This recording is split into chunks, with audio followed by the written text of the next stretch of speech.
Friends, இப்போ பார்த்தீங்கன்னா பெங்களூரில் ரொம்ப ஃபேமஸாக இருக்கிற ஒரு உத்தம் சாகர்ங்கிற ஒரு ஹோட்டல், வெஜ் ஹோட்டல் தான் காட்ட போகிறேன். இப்போ வாங்க அது மெயின் என்ட்ரன்ஸ்லேருந்து உள்ளே எப்படியெல்லாம் இருக்குது, அங்கே என்ன நான் சாப்பிட்டேன், அங்கே எப்படியெல்லாம் ரெசிபீஸ் இருக்குது அப்படிங்கிறதையும் நான் உங்களுக்கு காட்டுறேன் பாருங்களேன். இது பார்த்தீங்கன்னா மெயின் ரோட்லேயே இருக்குது, உத்தம் சாகர் வெஜ்ஜுன்னு போட்டு ரொம்ப சூப்பராக இருக்கும். இங்கே வெஜ் ரெசிபீஸ் எல்லாமே நாங்கள் டேஸ்ட் பண்ணி பார்த்ததுனால தான் நான் உங்களுக்கே சொல்கிறேன்.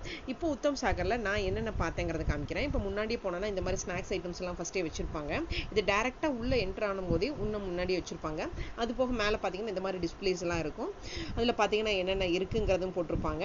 ஸோ அந்த மாதிரி ரெசிபீஸ் எல்லாம் பார்த்தீங்கன்னா முன்னாடி வச்சுருப்பாங்க. ஸோ அது போக மேலே இந்த மாதிரி ஸ்டிக்கர்ஸ் எல்லாம் போட்டு டிஸ்பிளேவும் அழகாக நீட்டாக வச்சுருப்பாங்க.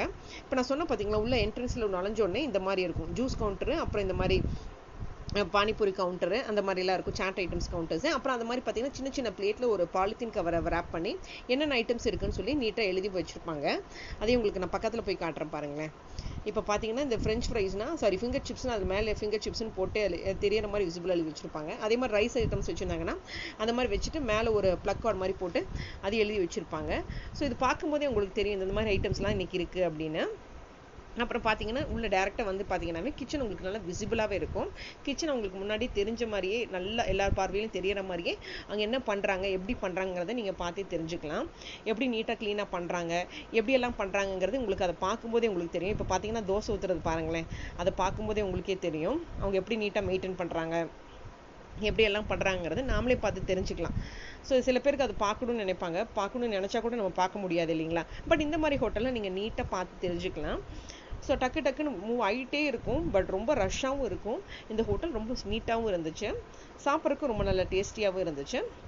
இங்கே பார்த்தீங்கன்னா உள்ள கிச்சனில் மட்டும் இவ்வளோ பேர் இருக்காங்க. இது வந்து கிட்டத்தட்ட பார்த்தீங்கன்னா நமக்கு ஓப்பன் கிச்சன் மாதிரி தான், நம்ம வேணுங்கும் போது கேட்டு ஆர்டர் பண்ணி எடுத்து வச்சுக்கலாம். இங்கே பார்த்தீங்கன்னா பிளேட்ஸ் எல்லாம் பக்கத்தில் அடுக்கி வச்சுருக்காங்க, அது உங்களுக்கு காட்டுறேன். பக்கத்துலேயே இந்த சர்வீஸ் பண்ணி எடுத்து கொடுக்குறதுக்கு எவ்வளோ பேர் இருக்காங்க பாருங்களேன். இந்த மாதிரி ஒரு இடத்துல வச்சுருவாங்க, நம்மளை கூப்பிடுவாங்க, நம்ம எடுத்துக்கணும். இந்த மாதிரி ஹாட் வாட்டரில் ஸ்பூன்ஸ் எல்லாம் போட்டு வச்சுருப்பாங்க. ஸோ இப்போ அங்கங்கே மூவ் ஆகிட்டே இருக்குது பாருங்களேன். அவங்க எப்படி எடுத்து சர்வ் பண்ணுறாங்கிறதையும் உங்களுக்கு அப்படியே காமிச்சிருக்கேன். அது பார்க்கும்போது உங்களுக்கே தெரியும் பாருங்களேன், சூப்பராக இருக்குல்ல. நீட்டாக எடுத்து வச்சு அங்கங்கே எடுத்து வச்சுருக்காங்க. நம்ம பில்லு கொடுத்தோம்னா அந்த பிளேட் எடுத்து அதில் வச்சு டக்கு சர்வ் பண்ண ஆரம்பிச்சிடறாங்க. இந்த ஸ்பூன்ஸ் வந்து நம்ம எடுத்துக்கணும், அது ஹாட் வாட்டரில் நல்லா சோக்காக தான் இருக்குது. ஸோ நம்ம எடுத்து நம்ம ஒரு டிஷ்யூ பேப்பரில் ஒயிட் பண்ணிக்கலாம். இந்த பக்கம் பார்த்தீங்கன்னா ஃபோர்க்கெல்லாம் வச்சுருந்தாங்க. அங்கே நான் ஆர்டர் பண்ணது பார்த்தீங்கன்னா இந்த மாதிரி ஃப்ரைட் ரைஸும் இந்த மாதிரி பேபிகார்ன் சில்லியும் தான் ஆர்டர் பண்ணியிருந்தேன்.